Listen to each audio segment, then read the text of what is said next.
Hello, everyone. My name is Ashmeet Singh, and welcome to the Ashmeet Singh podcast. Today, I'm honored to have Joaquin Vidrio, a real estate broker at Compass, Washington. And he's my first guest in this podcast. So, welcome, Joaquin, and here we go. How are you doing today, and how's your day been? I'm good. Thank you very much for having me, Schmidt. Yeah, for It's sure. It's an honor for me. Yeah. And congratulations, you're my first ever guest in this podcast, and hopefully, there'll be a lot more after this. So, let's go. thank thank you. It's an honor for me to be Yeah. here too.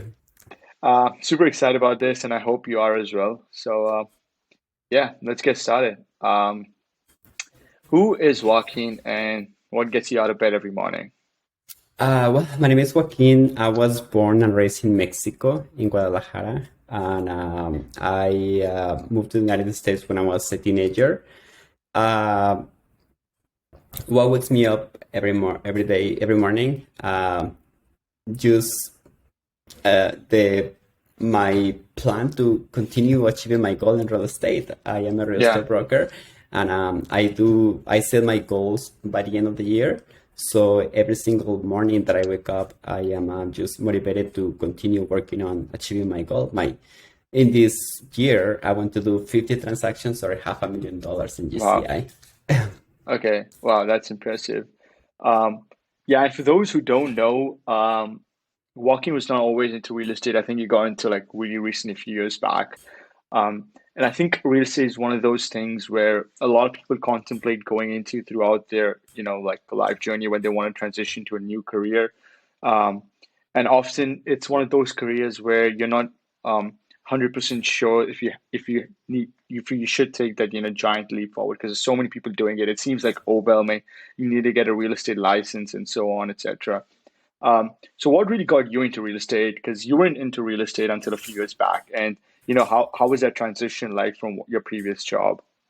Well, I was working as a food server for many, many years. So when I first Yeah, moved into this country, I was in the restaurant industry for many, yeah, many years. And then eventually I got my license to become a medical interpreter. I was yeah, working for the main clinics and hospitals around the Seattle area. So yeah. I was the channel of communication between a patient and a doctor. Okay, And during that period of time of my career, I figured that I had so much time available while I was waiting for the doctor to take care of the patient. So I yeah, decided to read a lot of books about real estate. So that's what got me into real estate. I was basically learning about the industry, and then one day I decided that I wanted to get my license because I wanted to make a lot of money, like a lot of people. So I was like, you read so many incredible things about real estate, like, yeah. about people who are in the industry and they say that they're making millions and they're just, and it didn't inspire me. So I decided to get my license and yeah, And here you are today. and here I Um, am. Yes. and how long back was that when you got your license? How many years ago was that? It was in 2018, in the spring of 2018. 2018. Yeah. Okay, and how was the transition like? Were there any skills that were transferable? I think like the fact that you were interpreter in your previous job and you were, a food server previously, I think there must have been some skills that must have, transferred from your previous job into your current, career. For sure. I mean, real estate is a people business. So, Yeah, like as many real estate brokers say, we don't sell houses, we work with people. So, basically, developing the people skills, like learning how to deal with people, learning how to talk to them, and learning how to please customers. So, I think my customer service experience working in the restaurant industry helped me a lot. And also, my bilingual skills when I was working as an interpreter, because the majority of the market that I cover are Spanish speaking people. So basically, the realtor and the translator, because they prefer to communicate in yeah, Spanish, which is my first language. And yeah. I think those skills have been just very valuable in my career. For sure. I think what is also curious was like whenever you're trying to start something new, and you said you read a lot of books and you did your own studies online, it's still kind of like difficult even then when you're trying to like get into like a completely new career path because there's just so much information out there. It's hard to like streamline everything into one like specific place. Like, okay, I need to do this first, and then this is what I need to do next. Until you actually have a mentor or anyone telling you, like who's already done what you want to do before, and then they can kind of like guide you. Um, And so, did you have anyone like that, or how were you like streamlining your entire journey? Like, how did you like make it completely like the entire process? How do you go about that? Did you have someone who was like guiding you, or was it completely on your own? No, it was like basically like me, myself, and I. Okay. Unfortunately, none of my family is none Yeah. of the. I don't have any family in the real estate industry. Yeah. I basically did it on my own. I was just getting inspired by listening to podcasts and reading books and everything. Yeah. And it was the transition from working as an interpreter to real estate was a little bit difficult because Yeah. I didn't have any money saved. So you need to have a lot of money in order to, Yeah. invest in marketing. It took me about a year to close my first deal. So, and the reason why is because I didn't go into real estate full time from day one Yeah. because I needed the money. I needed to produce. So that is one of the reasons that kept me away from growing as quickly as I wanted Yeah. to be. Um, Getting into that, like how there's a whole concept like the 0 to 1 is the hardest part, right? When you're starting off with like nothing and you have to sell the first house, that's probably the most difficult thing because with real estate, a lot of people that are looking for brokers and for helping them, actually sell houses or buy houses, they're looking for people that are more seasoned, right? That have a bit more experience. So I think that first house is probably always the hardest, that very first house that you have to sell.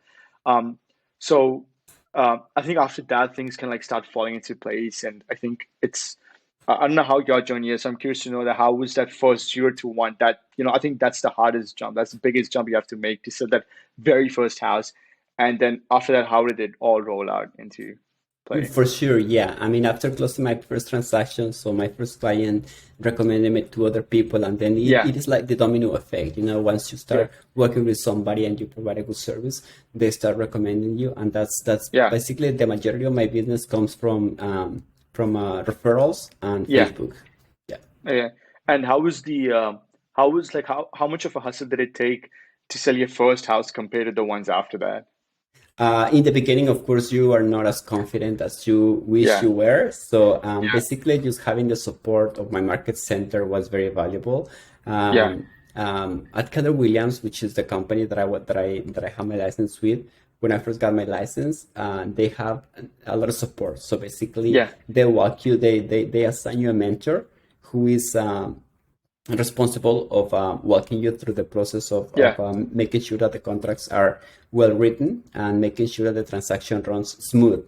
yeah, Another thing that I did that I think is very valuable is that I hired a transaction coordinator to yeah. help me with all my transactions from day one. So it has been very, very, very helpful because he basically takes care of the majority of the transaction from beginning to end.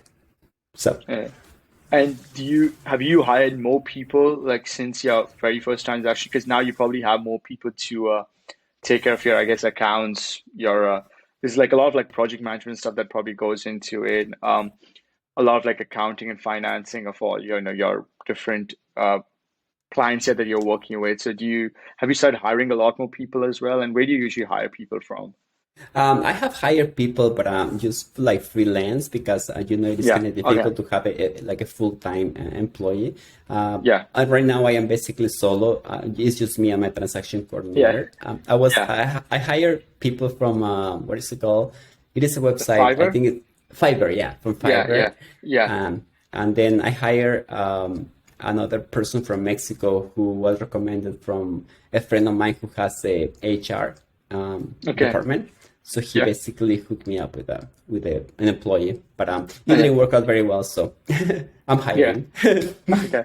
Okay. So anyone listening to this podcast interested in real estate in the US or anywhere actually in the world, right? Do Yes, you allow for remote workers as well, or of course, yeah. A yeah, virtual assistant will be fine. yeah, virtual assistant, yeah. So shout out, you can reach out to Joaquin and shout out to Joaquin for employing people around the world.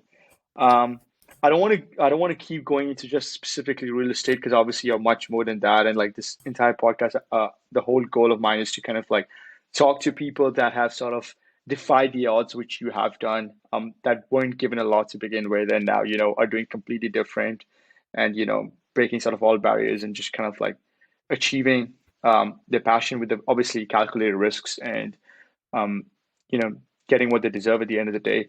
But one final question again, well, there are other questions related to this as well, but a bit really more specific one is that for the listeners that do not have much, sort of idea regarding the entire process of how when broker or an agent works towards selling a home, can you kind of like just go with the process briefly? Of course, yeah. I mean, the very first point of contact is the most important when the home seller Yeah, give calls you and he tells you that he wants to sell the property. So the very first thing that you do is you ask a lot of questions like, what is the reason why? What is their motivation? Are they selling and buying? Are they moving out of state? Just getting a lot of as much information as possible to see what is their next move, basically. yeah, And then once they make a decision that they want to list the property with you, what you do is you do a CMA, which is a market analysis. A market analysis is basically like a broker's opinion in which yeah, you provide the client a listing price, a suggested listing price based on the conditions of the property and the location. That market analysis is usually delivered after you do a walkthrough into the yeah, property.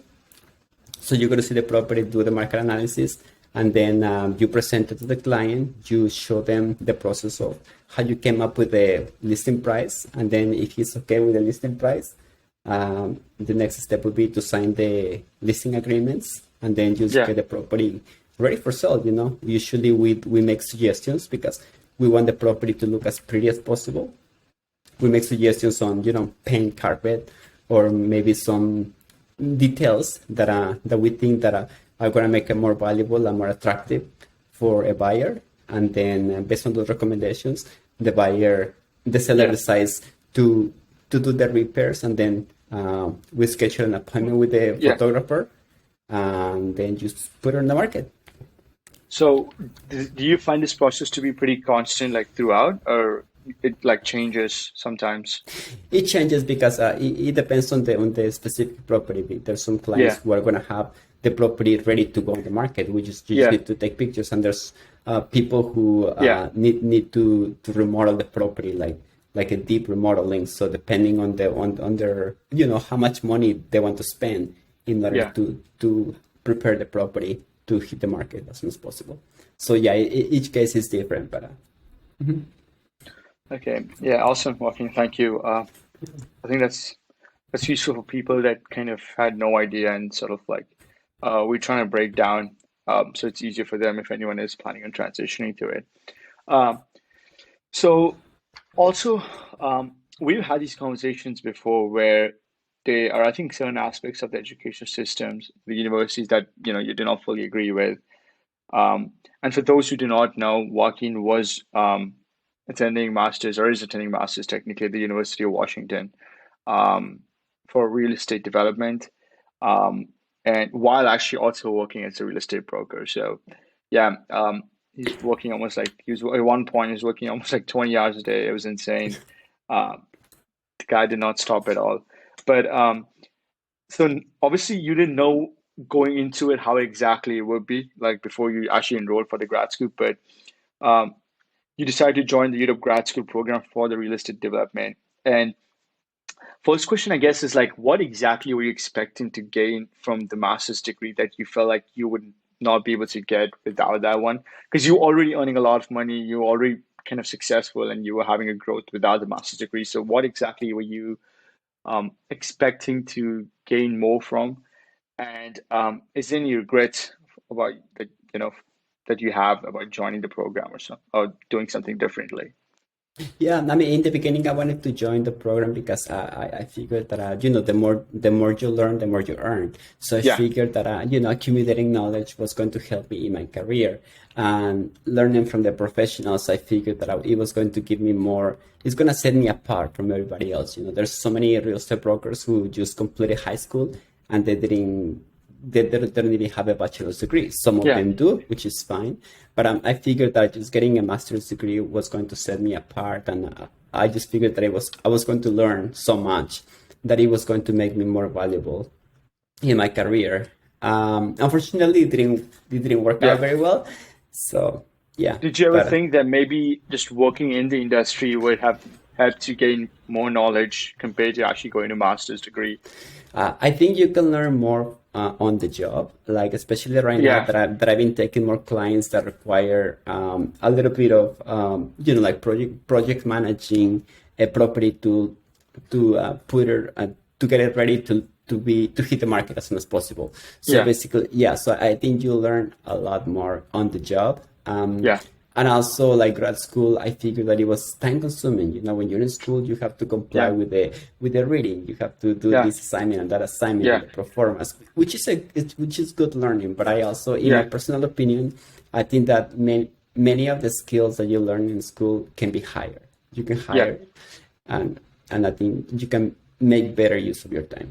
So I think it's good for like I think we've discussed before as well, and a lot of people have different opinions about it. But I think it's good for people who want to be hired, I guess, who want to be employees, and for you where you want to hire the people, it might not be the best. I think um, there's a lot of times where like professors talk about like if you do this, this is good for this company or there's good interviews. But I think for someone like you who had a very clear set of what they wanted out of their career, and that they were going to hire other people for such things that maybe that was restricting you in a way, and maybe you did not think about that before you actually started your master's program.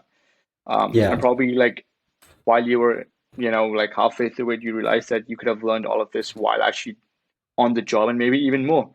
And you could have also been probably getting paid for it at the same time, for instead of sure. actually paying the university such money and not Yeah, getting the yeah, similar return on investment. Um, yeah. for sure, yeah. So again about this, in real estate is such. I feel like there are a lot of real estate agents, right? Obviously, not just in the United States, but every country has, their own sets of like huge community of real estate developers and brokers, and they just say real estate industry is really big with a lot of people involved in it. Um, One thing that I've always thought that it's so hard for a new person to get in is because um, there is not like a lot of different things that you can do in terms of like your hard skills, because it's a lot more like about how charismatic you are and how good your people skills are, as you mentioned. And I feel like that's very hard to like differentiate when compared to other people in the similar field, right? The soft skills are kind of harder to differentiate. In the long term, yes, but in the short term, it's harder.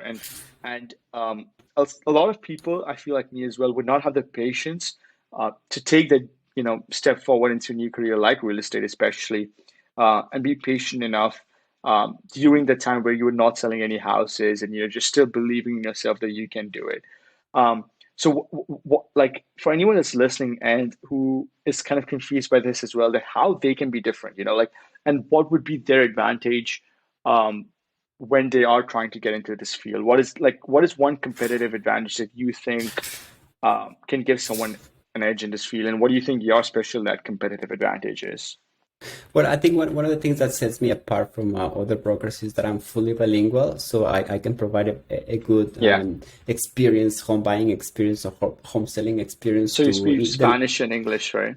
correct, yes, Yeah. to the Latino community, and they feel more Yeah. comfortable speaking their native language with me, and I basically can render the message in their own language, and they feel very comfortable.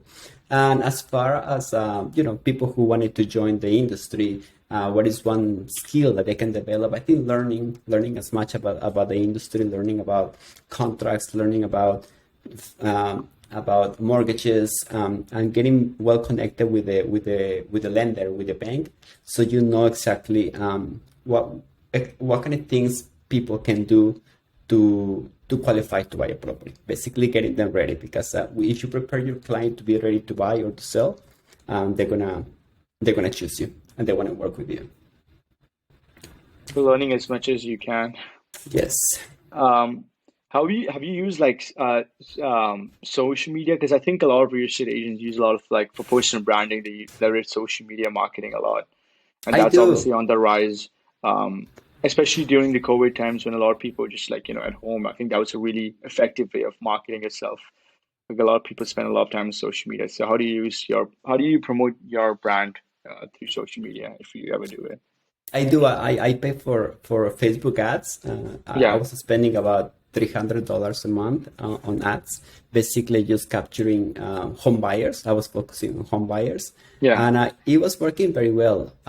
Right now, I am transitioning into direct mail marketing Okay. and cold Yeah. calling. So those are the new strategies that I'm using. But yeah, I mean, Facebook, I haven't done as much video, which is more trending right now, but I'm planning on transitioning into that. Is it what do you think is more effective? Have you found your direct email marketing and your cold calling to be more effective, or is social media advertisement more effective? I think it all depends. I think to attract sellers, cold calling and direct mail marketing Okay, works, but it that's works interesting. long term. But Yeah. for home buyers, people who are ready to buy, I think Facebook ads is better. And if you make the contact to the client who inquires about your ad, I think you can get a well qualified buyers. I think that's interesting that you said that for sellers they want. I think it makes sense because you want someone to get the best, like well value for money. I guess in the buyer's case as well. But that's why do you think it is that I'm actually not sure about this. I was trying to think about it, but why do you think it is that sellers uh, tend to find like they're more convinced by cold calling and buyers use like social media more? Why do you think that's true?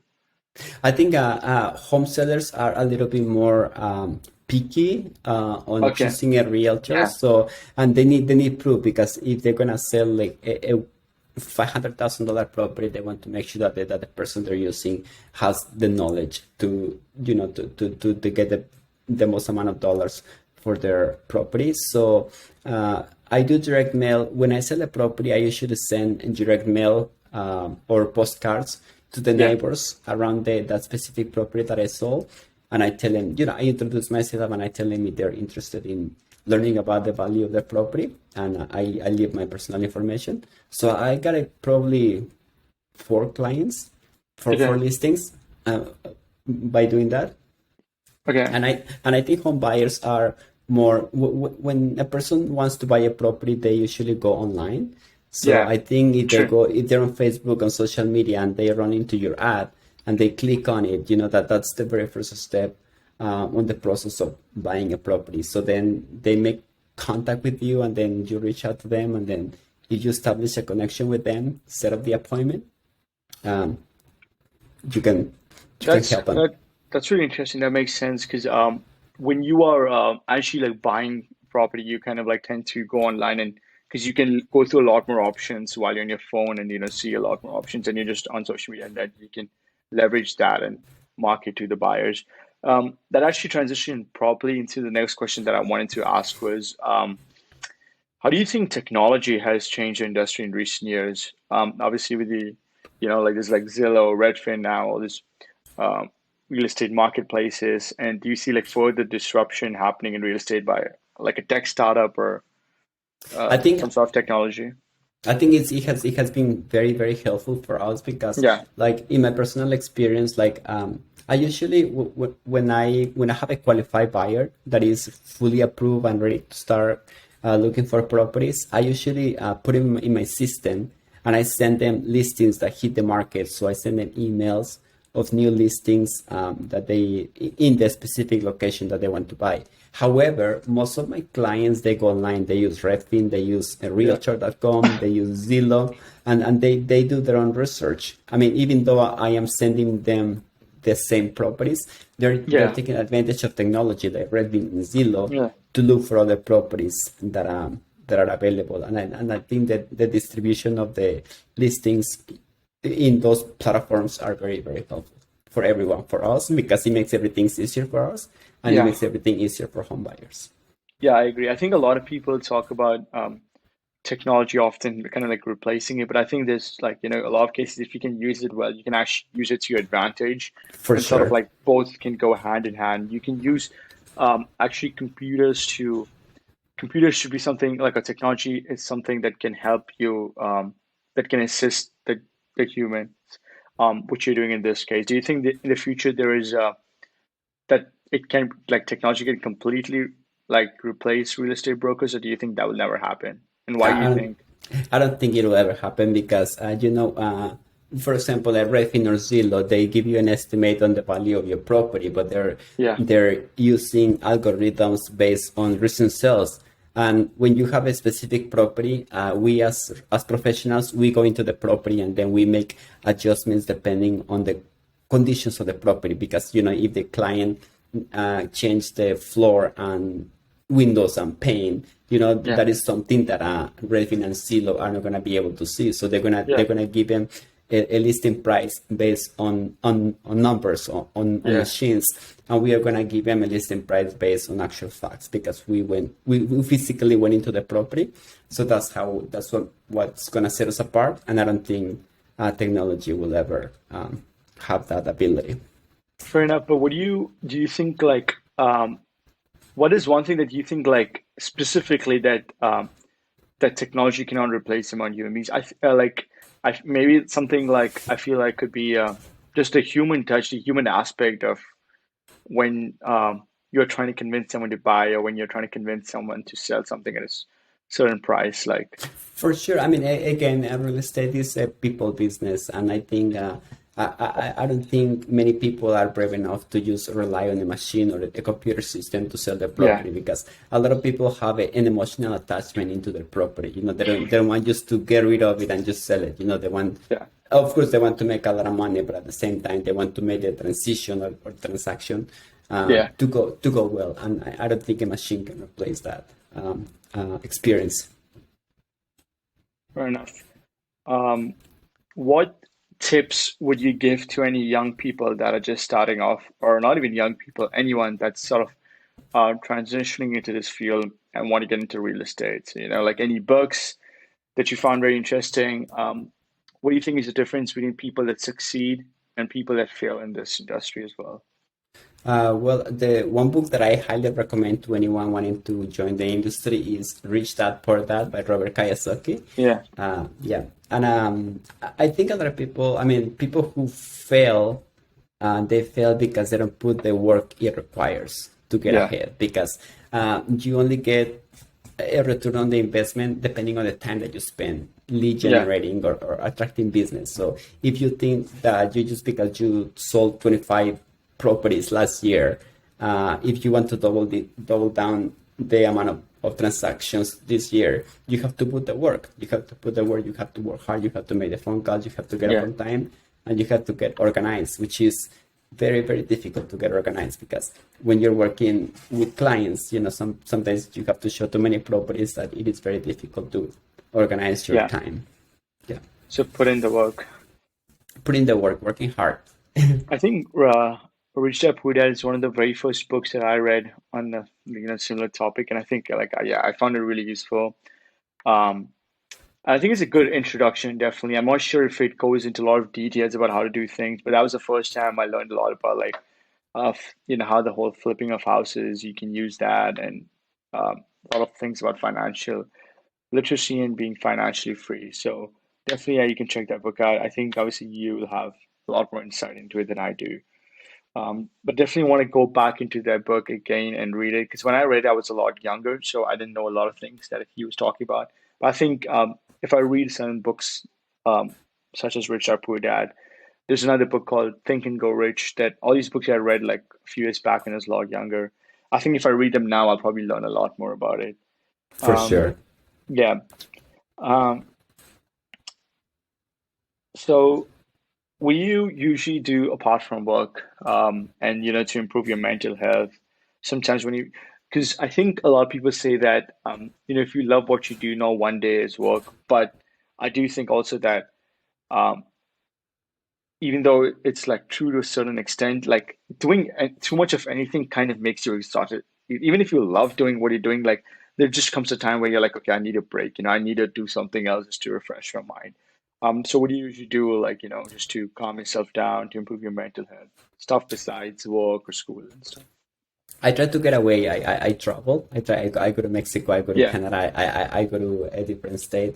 I try to get away every now and then, and I try to balance my life. I work out basically every single day. So Yeah. it relaxes Respect. my mind and it gets me in the mood to continue working.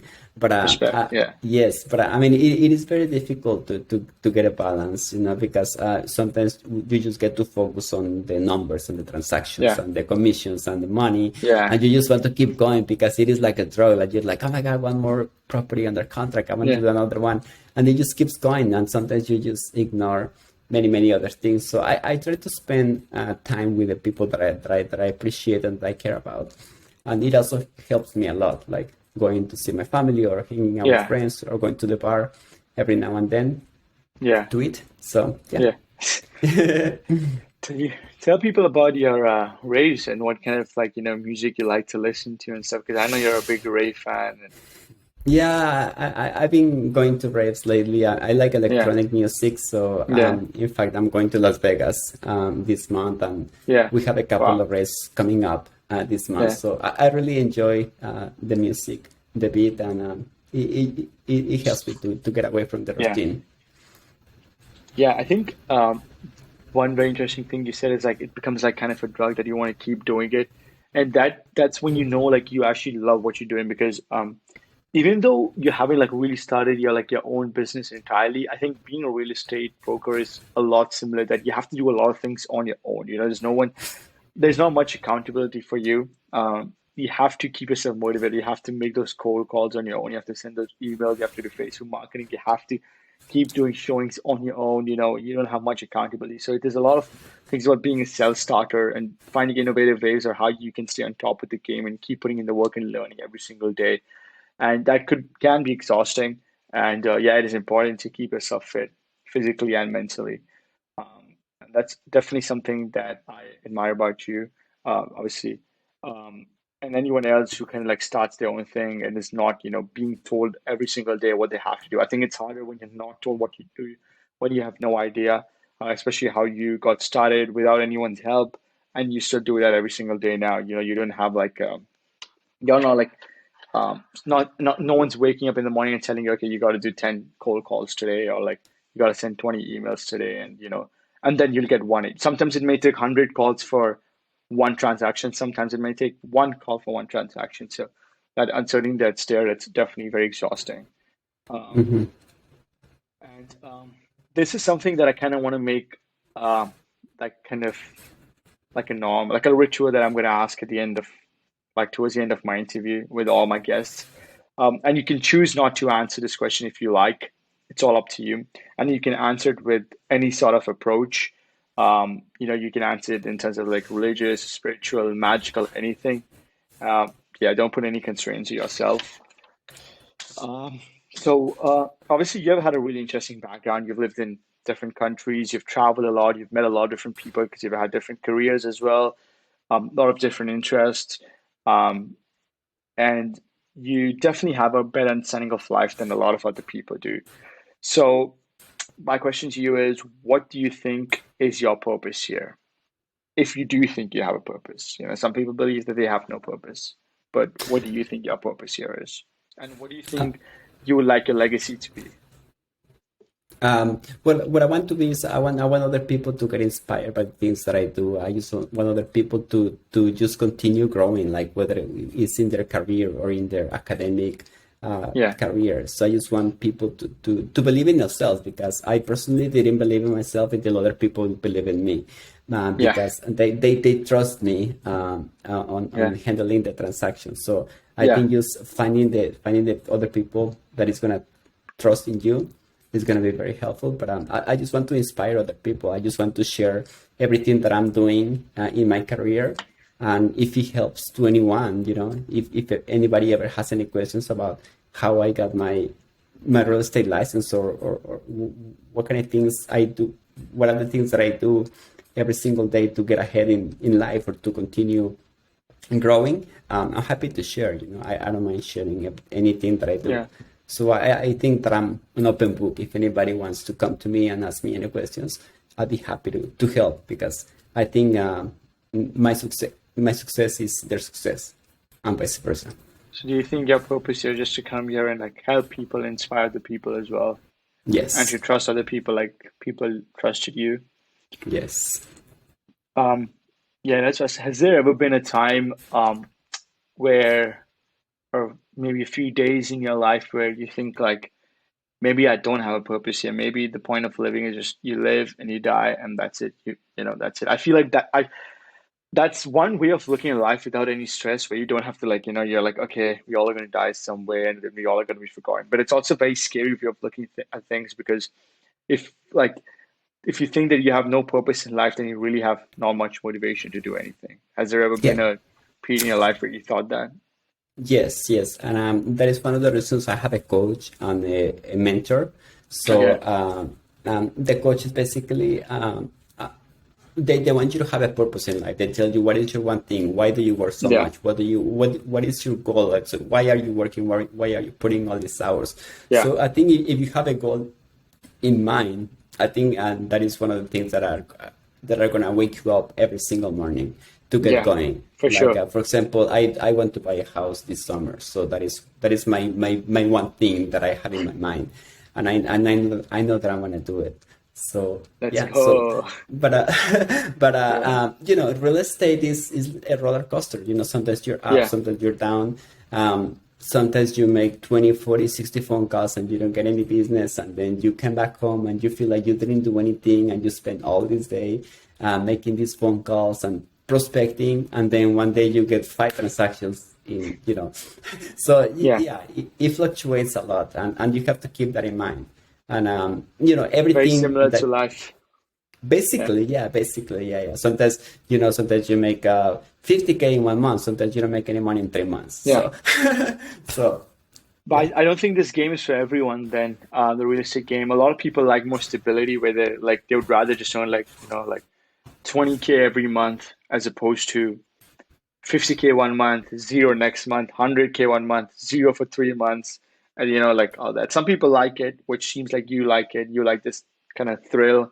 You're ready to face the roller coaster. Some people just like to go in cruise control, which is fine as well. And it depends on what people like, as long as they're happy, I think. and I'm still learning. So, for example, like I think one of the reasons why my income has fluctuated a lot is because Yeah. I learned that if Yeah. you need to work 3 months three months ahead. Like if you want to make money in March, you need to work in December. Yeah. Because that's how it is. So I Yeah. think one of the reasons why it happened to me, I didn't have any income in 3 months, is because I didn't work in the previous 3 months.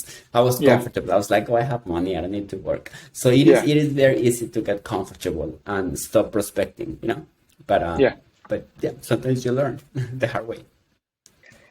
Sometimes you learn the hard way, and it's worth it in the end. As It is. your example, Joaquin. Thank you. Yeah. Um, I think. Yeah. What What made you hire a coach? I know I said that was the last question, but since you brought this up, I was kind of curious about what made you hire that personal coach you said that you hired, and how has he helped you? I think a coach is my coach is a productivity coach, so he's Yeah. basically focused on my productivity. So he Yeah. holds you accountable on you Yeah. completing the goals that you set for yourself. So Yeah. he basically reviews your goals, and he basically talks to you about what have you been doing to generate business, like how many Yeah. transactions you have under contract. So he checks up on you on the things that you're doing to get business, and Yeah. you share with him like what type of marketing you're doing, what's working, what's not working, let's do this, let's do that. So he's basically holding your hand and holding Yeah. you accountable for you to complete the things that you're supposed to be doing. Yeah. That's awesome, because I think a lot of people do think that like all these like life coaches are kind of like scams, and they don't actually provide any value. Um, but I definitely think that they are skilled, and like they've helped They you. are, So and they're very yeah. expensive, by the way. Do you Yes. think they're worth the money?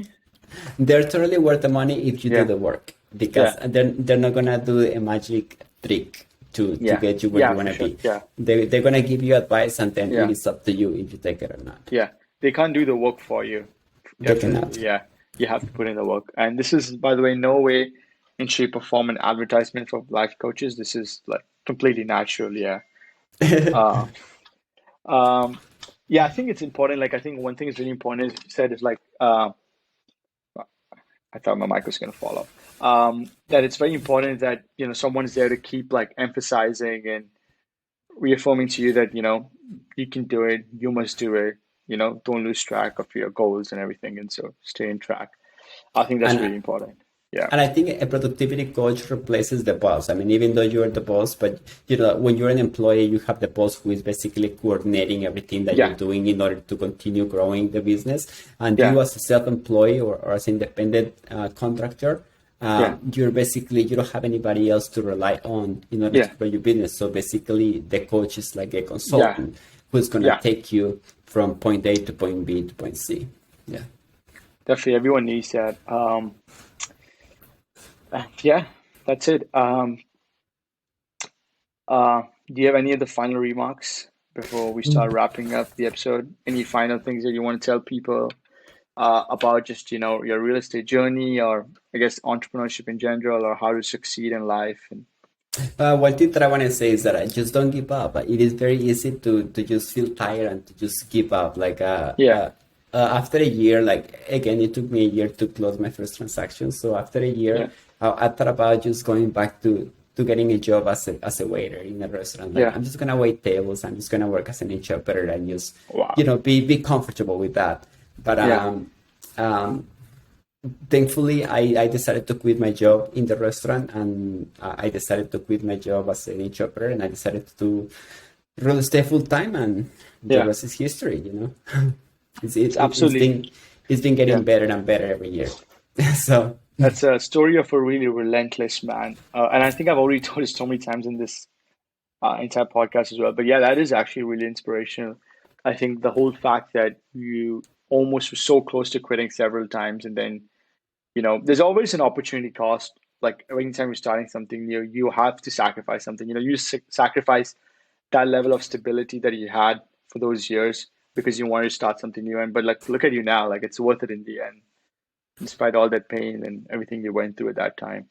You stayed relentless and you made it. So and it's even though amazing. I haven't achieved the level of success that I Yeah, want. I mean, I'm still working on it, but still, yeah, I think I'm better. I'm a better Joaquin than I was 2 years ago. So, yeah, and I'm proud of that. yeah. I think the first step is always the hardest, like to make that jump into the stairs.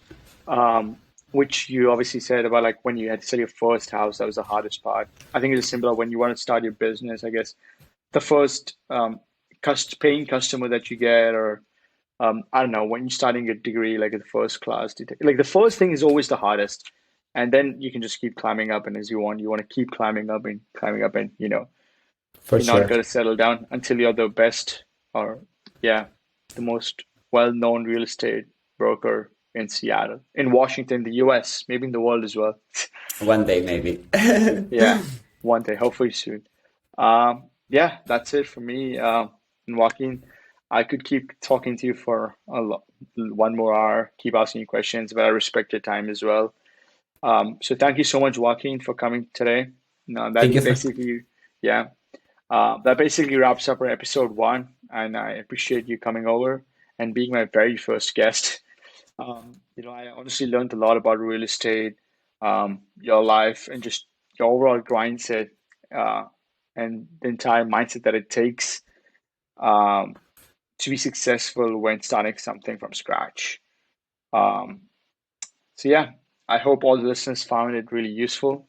If there's anything that I said that may have hurt you, anything that I said that was factually incorrect, or if you have any other opinions regarding the topics that we had discussed today, or just even any other general feedback related to the podcast, please let me know. You can reach me via email or any of my social channels. Okay.